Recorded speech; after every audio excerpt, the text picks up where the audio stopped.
अस्सलाम वालेकुम Zahid here and I welcome all of U.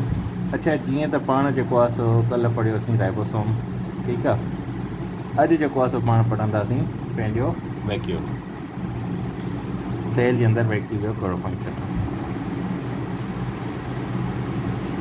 सही आहे। हाणे वैक्यूल्स जेको आहे सो इनखे तव्हां ईअं सम्झो त इहो स्टोरेज बबल हूंदो आहे, ठीकु आहे। ईअं बबल जी शक्ल में हूंदा आहिनि हीअ वैक्यूल, ठीकु आहे। हीअ बबल जी शक्ल में, सॉरी, ठीकु आहे।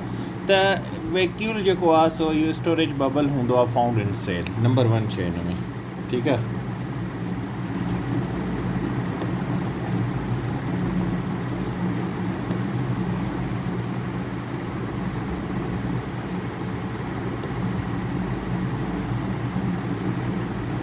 त हीअ सेल जे अंदरि पाण खे मिलंदो आहे हीअ जेको आहे सो स्टोरेज बबल्स हूंदा आहिनि, ठीकु आहे। हिकु न हूंदो, हीअ खोड़ सारा हूंदा आहिनि, ठीकु आहे। BUBBLES बबल्स, ठीकु आहे। Storage bubbles found in a sale. Sale जे अंदरि जेको आहे सो या हिकु सेल जे अंदरि या मुख़्तलिफ़ सेल, ईअं न त हिकु सेल जे अंदरि, मुख़्तलिफ़ सेल्स जे अंदरि जेके बि सेल्स आहिनि सभिनी जे अंदरि जेको आहे सो जेके स्टोरेज बबल हूंदा आहिनि उनखे पाण छा था चऊं, वैक्यूल चवंदा, ठीकु आहे। हाणे इहे जेके आहिनि so both animal and plant cell ॿिन्हिनि जे अंदरि मिलनि था, ठीकु आहे।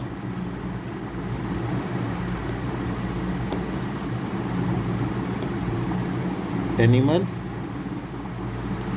एंड प्लांट सेल, ठीकु आहे। त उहो तव्हांखे MCQ ॾेई सघे थो। वैक्यूल जेको आहे सो छा में हूंदो आहे, एनिमल सेल में हूंदो आहे या प्लांट सेल में हूंदो आहे, त इहो ॿिनि सेल जे अंदरि हूंदो आहे, ठीकु आहे। इहा ॻाल्हि, पर इहो जेको आहे सो लार्जर हूंदो आहे इन प्लांट सेल, ठीकु आहे। बट मच लार्जर इन जेके प्लांट सेल्स हूंदा आहिनि, ठीकु आहे। उन जे अंदरि इहो वधीक लार्जर हूंदो आहे, वॾो हूंदो आहे, ठीकु आहे। पाण पढ़ियो आहे त प्लांट सेल जे अंदरि जेको आहे सो न्यूक्लियस जेको आहे सो सेंटर में हूंदो, उन जे अंदरि वैक्यूल हूंदो आहे विच ते, हीअं ॿियूं जेकी शयूं हेॾे हूंदियूं आहिनि। साइटोप्लाज़म जे अंदरि जेकी बि अचंदी, सेल मेम्ब्रेन, प्लाज़्मा मेम्ब्रेन ऐं साइटोप्लाज़म जे विच में वैक्यूल हूंदो आहे, ठीकु आहे। हीअ जेका शयूं हूंदियूं हिन में न्यूक्लियस सेंटर में न हूंदो आहे, प्लांट सेल में उहो साइड ते हूंदो आहे। एनिमल सेल में जेको आहे सो उहो सेंटर में हूंदो आहे न्यूक्लियस, ठीकु आहे। पंहिंजी अॻ में बि जेको आहे सो मां तव्हांखे ड्रा करे ॾेखारियो त एनिमल सेल कीअं हूंदो आहे। प्लांट सेल हीअं हूंदो आहे, हिन अंदरि हीअ जेको वीचारो आहे इहो न्यूक्लियस न हूंदो आहे, इहो वैक्यूल हूंदो आहे, ठीकु आहे।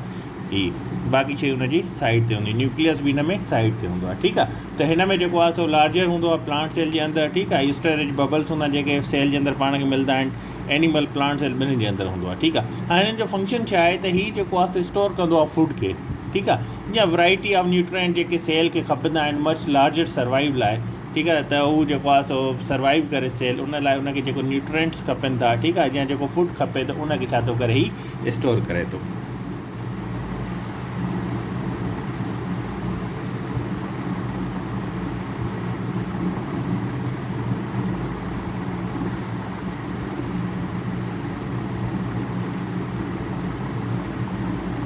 Required by cell for its survival, ठीकु आहे। त सेल खे पंहिंजी सर्वाइव करण लाइ या हुनजी सर्वाइवल लाइ जेके बि न्यूट्रिएंट्स खपनि था, वैरायटी ऑफ न्यूट्रिएंट्स हूंदा आहिनि, ठीकु आहे। या जेके बि फूड खपे त उनखे छा थो करे, इहो स्टोर करे थो, ठीकु आहे।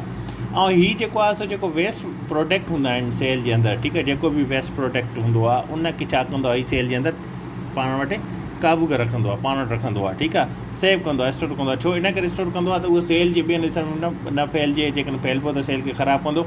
त सेल जी प्रोटेक्शन लाइ छा कंदो आहे त हीअ वेस्ट जेके प्रोडक्ट हूंदा आहिनि उनखे बि स्टोर कंदो आहे, ठीकु आहे।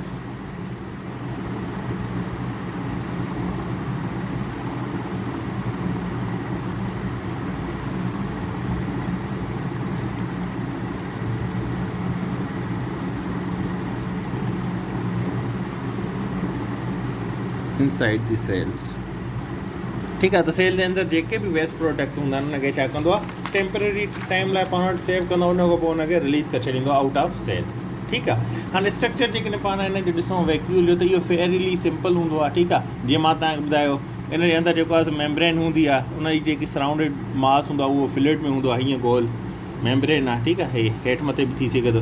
इन जे अंदरि जेको हूंदो आहे फ्लूइड हूंदो आहे, पाणी हेठि वारी शइ हूंदी आहे, ठीकु आहे। हा, इन फ्लूइड में जेको आहे न्यूट्रिएंट बि हूंदा आहिनि, वेस्ट प्रोडक्ट बि हूंदा आहिनि, जेको पाण पढ़ी आयासीं, हिनखे सम्झो तव्हां, ठीकु आहे। त लेट सपोज़ हीअ बाबा सेल आहे, ठीकु आहे। प्लांट सेल हिन अंदरि ही वैक्यूल आहे। हिन वैक्यूल जे अंदरि छा छा आहे, वेस्ट प्रोटेक्ट हूंदो आहे, ठीकु आहे, जेको बि सेल जो वेस्ट प्रोटेक्ट आहे उहो हिन जे अंदरि हूंदो आहे, जेको बि फ्लूइड नुमा शइ हूंदी आहे, ठीकु आहे, उहो बि इन जे अंदरि हूंदो आहे वैक्यूल जे अंदरि, ठीकु आहे, न्यूट्रिएंट्स जेके हूंदा आहिनि फ्लूइड में। हाणे प्लांट्स में जेको आहे सो जेके वैक्यूल्स हूंदा आहिनि उहे छा था स्टोर कनि था वाटर खे, ठीकु आहे। हाणे इहे जेके टाइनी वाटर बैग्स हूंदा आहिनि इहे छा कंदा आहिनि त प्लांट खे, इहे प्लांट्स में इन करे हूंदो आहे त उनजी जेकी जॾहिं बि को पौधो आहे या दरख़्त आहे, वणु आहे, उनखे जी जॾहिं बि छा चइबो आहे जो थी थिए ग्रोथ थिए थी, त उन में जेको आहे सो वैक्यूल में जेको बि स्टोर खाधो आहे या पाणी आहे उनखे सपोर्ट करे थो प्लांट खे, त उहो जेको आहे सो सर्वाइव करे या उहो वधे, ठीकु आहे, वाध वेज थिए उनजी, ठीकु आहे। इन करे इहे क्लोज़ली रिलेटेड हूंदा आहिनि वेसल्स में, जेके जेको आहे सो थ्रू आउट फाउंड पाण ॾिसंदा आहियूं सेल जे अंदरि जेके बि वेसल्स हूंदा आहिनि उन सां इहे कनेक्टेड हूंदा आहिनि, ठीकु आहे। हाणे हिन जा फंक्शन्स छा आहिनि,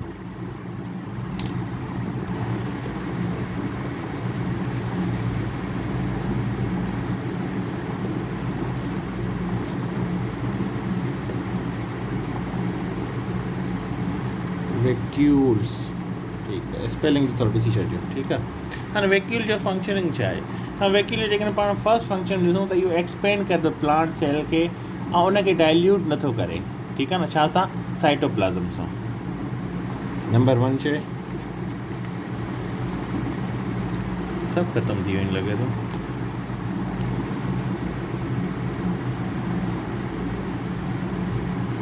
दे एक्सपेंड द प्लांट सेल, त प्लांट सेल खे हिकु त वाध वेज में एक्सपेंड करण लाइ, ठीकु आहे, उनखे मदद ॾींदो आहे, ठीकु आहे, नंबर 1 शइ, ठीकु आहे। ऐं उन खां अलावा छा थो करे, इहे शइ पाण अॻे पढ़ी आहियूं, राइट इन करे कयां थो तव्हांखे जेको आहे सो ॿीहर इहो कॉन्सेप्ट सम्झ में अची वञे, त जेको बि साइटोप्लाज़म आहे, साइटोप्लाज़म छा आहे, पाण पढ़ी आयासीं त बाबा ही सेल मेम्ब्रेन ऐं न्यूक्लियस जे विच में जेकी शइ ईंदियूं आहिनि उहो सॼो साइटोप्लाज़म हूंदो आहे।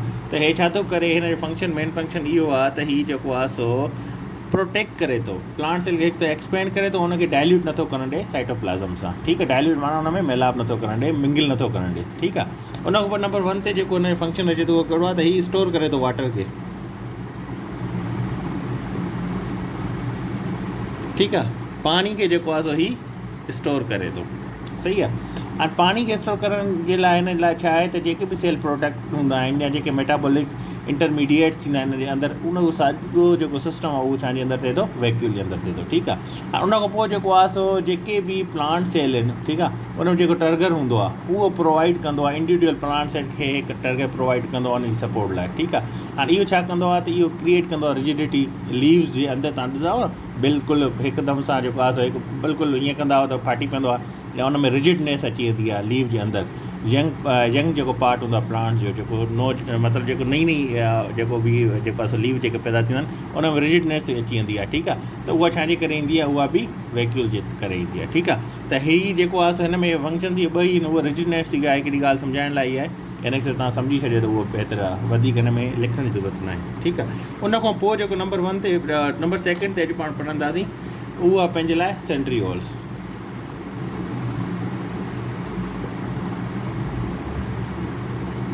सही आहे। हाणे सेंट्रियोल्स छा आहे, सेंट्रियोल जेको आहे हे सिलेंड्रिकल हूंदा आहिनि, सिलेंडर ॾिठो न तव्हांजे घरनि में हर हिकु सिलेंडर हूंदो आहे, या सिलेंड्रिकल जेको शेप हूंदो आहे हीअं अची करे हीअं गोल, हिते बि हीअं निकितर हूंदो आहे, हिते बि हूंदो आहे, हे सिलेंड्रिकल जेको आहे सो सिलेंड्रिकल जेको आहे सो शेप में हूंदो आहे, सही आहे। हाणे इन जो स्ट्रक्चर जेको आहे सो उहो सिलेंडर टाइप जो हूंदो आहे, ठीकु आहे। हाणे इहो जेको आहे सो प्रेज़ेंट हूंदो आहे एनिमल में, but absent in plant cell में, ठीकु आहे। नंबर 1 शइ जेकी हिन में तव्हां यादि रखो, it present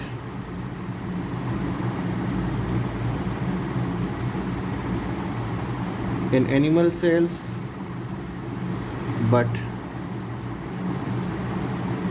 absent in plant cell। हाणे ही जेकी अथव न त छा में प्रेज़ेंट छा में एब्सेंट आहे, इहो हमेशह MCQ थींदो आहे। इहो जॾहिं तव्हां वेंदव न पेपरनि में हिनखे सही तरीक़े सां करे छॾियो, इहो तव्हांखे तंग कंदो आहे, छो त हिन में घणी शयूं अचनि थियूं न, घणी शयूं पाण में मिंगल थी वेंदियूं, त पोइ तव्हां लाइ थोरो मुश्किल थी वेंदो, इन करे हिनखे हाणे इहो कॉन्सेप्ट क्लियर करे छॾियो त बाबा जेको आहे सेंट्रियोल जेको आहे सो एनिमल में हूंदो आहे, प्लांट में न हूंदो आहे। वैक्यूल जो तव्हां कॉन्सेप्ट वठी छॾियो न, वैक्यूल त हुन में आहे ई कोन प्लांट सेल में, और सॉरी हुन में प्लांट सेल में जेको आहे सो वधीक हूंदो आहे, स्टोरेज करे थो, वेस्ट प्रोडक्ट खे स्टोर करे थो, पानी खे स्टोर करे थो, पौधे जी जेकी वाध वेज थिए थी उन में उनजी मदद करे थो। त इन हिसाब सां न हिकिड़ो माइंड सेट करे ऑब्ज़र्वेशन पंहिंजी वठी छॾींदा कयो त जीअं तव्हांखे इहो MCQs किथे बि अची वञे, भले तव्हांखे साल खां पोइ किथे अची न, त इहो तव्हांखे हिकदमि सां क्लिक करे वञे त तव्हां पढ़ियो आहे इहो, सही आहे। ऐं डिटेल में पढ़ाइण जो मक़सदु इहो हूंदो आहे त तव्हांखे रटो हणो, उहो 2 ॾींहंनि खां पोइ, 4 ॾींहंनि खां पोइ, 8 ॾींहंनि खां पोइ तव्हां ॿीहर पढ़ो त तव्हांखे विसरी वेंदो आहे। पर जॾहिं तव्हां डिटेल में हिकु कॉन्सेप्ट सम्झंदा त उहो तव्हां हिकु लॉन्ग लास्टिंग पीरियड लाइ तव्हां रिटेन कंदा आहियो हुनखे, ठीकु आहे। त हिनखे रिटेन कयो, हिनखे डाइजेस्ट करण जी कोशिशि कयो। हाणे 2 सेंट्रियोल्स हूंदा आहिनि जेके प्रेज़ेंट हूंदा आहिनि outer surface of nucleus. Nucleus जो जेको ॿाहिरियों सरफेस आहे उन ते 2 सेंट्रियोल्स प्रेज़ेंट हूंदा आहिनि, ठीकु आहे।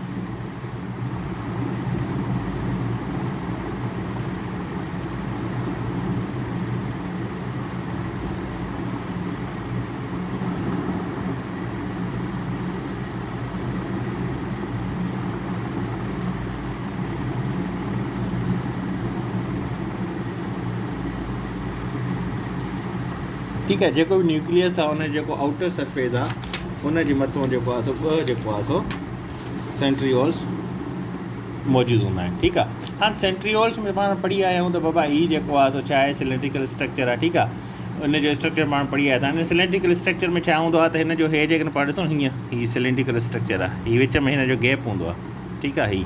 हाणे हिन में जेको आहे हिते टाइनी जेको आहे सो माइक्रो ट्यूब्यूल्स हूंदा आहिनि हिन में।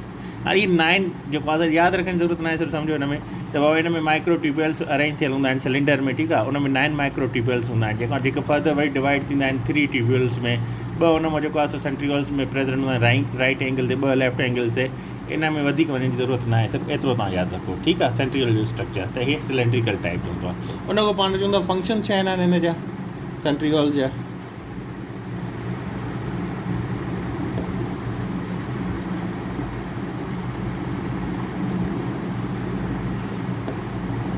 हाँ, नंबर 1 ते जेको हिन जो फंक्शन अचे थो, ठीकु आहे, उहो अचे थो सेल डिवीजन जो।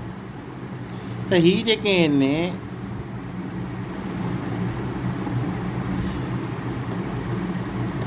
जेको सेंट्रियोल्स आहिनि इहे इन्वॉल्व हूंदा आहिनि छा में, सेल डिवीजन में, ठीकु आहे। 2 सेंट्रियोल्स हूंदा आहिनि, उहे डुप्लीकेट थींदा आहिनि। हाणे ॾिसो जॾहिं बि सेल डिवीजन नओं पेयर ठाहींदो आहे त उन खां पहिरियों ई सेंट्रियोल जा 2 जेको आहे सो डुप्लीकेट जेको आहे सो ठही वेंदा आहिनि, ठीकु आहे। हाणे इन में ईच पेयर जेको हूंदो आहे उहो अपोज़िट साइड खे अट्रैक्ट कंदो आहे, जेकी बि न्यूक्लियस जी अपोज़िट साइड हूंदी आहे उन ॾे मूव कंदो आहे, ठीकु आहे। त इहो जेको आहे सो सेल डिवीजन बि सेंट्रियोल जो हिकिड़ो फंक्शन आहे। उन खां पोइ जेकॾहिं पाण सेंट्रियोल जो ॾिसूं त इहो it play very important role in furrow formation during cell division. त फिरो फॉर्मेशन जेकी थींदी आहे उन में बि इहे इम्पोर्टेंट रोल प्ले कंदो आहे।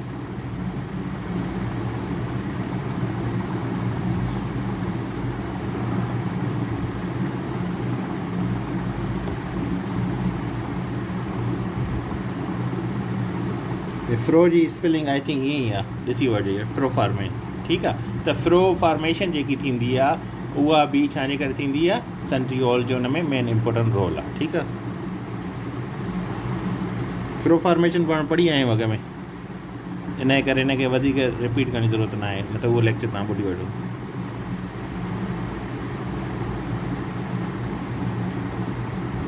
ॾिसो हाणे केतिरियूं शयूं रिपीट थींदियूं, जेकॾहिं तव्हां पोइ शयूं सही तरीक़े सां पढ़ी अचो न, की वर्ड बाय वर्ड ॾिसी अचो त ऐं जेकी शइ मां नया लिखंदो ॿुधाईंदो आहियां हुन में तव्हां लॻंदो आहे त हिन में का कमाल शइ आहे त उहा बि तव्हां लिखी छॾियो हुनखे लेक्चर खे हुते न पॉज़ करे स्टॉप करे तव्हां जेको आहे सो लिखो, वरी पोइ हुनखे रिज़्यूम कयो, रीप्ले कयो ताईं, सही आहे। त सेंट्रियोल्स जेको आहे so play important role in furrow formation during cell division, ठीकु आहे। हाणे सेंट्रियोल्स जेको आहे सो ॿियो जेको आहे सो फॉर्मेशन ऑफ सीलिया में बि जेको आहे सही इम्पोर्टेंट रोल प्ले कंदा आहिनि, ठीकु आहे।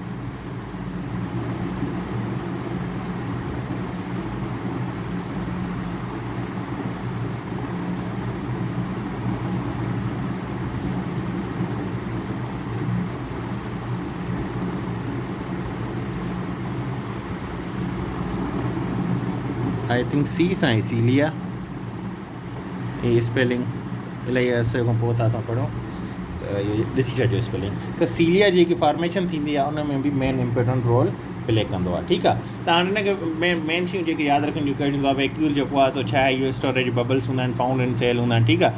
ऐं उन खां अलावा इहे ॿिन्हिनि में हूंदा आहिनि, animal cell and plant cell में हूंदा आहिनि।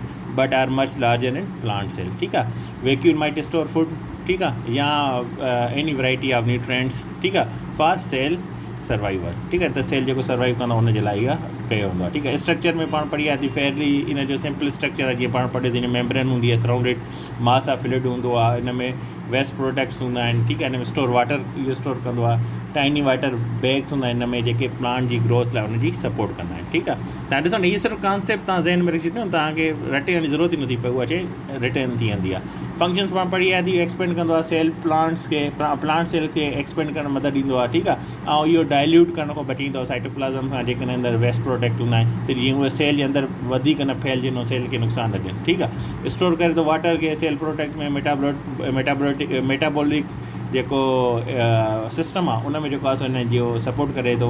उन खां अलावा जेको आहे सो सेंट्रीओल्स आहिनि, इहे छा आहिनि सिलेंड्रिकल जेको आहे सो स्ट्रक्चर हूंदो आहे, इहे एनिमल सेल में हूंदा आहिनि पर प्लांट सेल में एब्ज़र्ट हूंदा आहिनि। वैक्यूल जेको आहे सो ॿिन्हिनि में हूंदो आहे पर लार्जर इन प्लांट सेल हूंदो आहे, ठीकु आहे। हाणे सेंट्रीओल्स जेको आहे सो इहे छा किथे हूंदा आहिनि, इहे 2 सेंट्रीओल्स हूंदा आहिनि जेके प्रेजेंट हूंदा आहिनि near the outer surface of nucleus, ठीकु आहे। स्ट्रक्चर पाण जो पढ़ी आहे थी, फंक्शन में छा आहे, सेल डिवीजन करे थो, ठीकु आहे। फॉर्मेशन ऑफ फ्यूरो जेको आहे सो उहो बि सेल डिवीजन जॾहिं थिए थो, सेंट्रीओल्स हुन में प्ले करे थो इंपॉर्टेंट रोल। उन खां अलावा फॉर्मेशन ऑफ सीलिया में बि जेको आहे सो ही इंपॉर्टेंट रोल प्ले करे थो, ठीकु आहे। सुभाणे इंशाल्लाह पाण ॿिए लेक्चर सां मिलूं था। अल्लाह हाफ़िज़।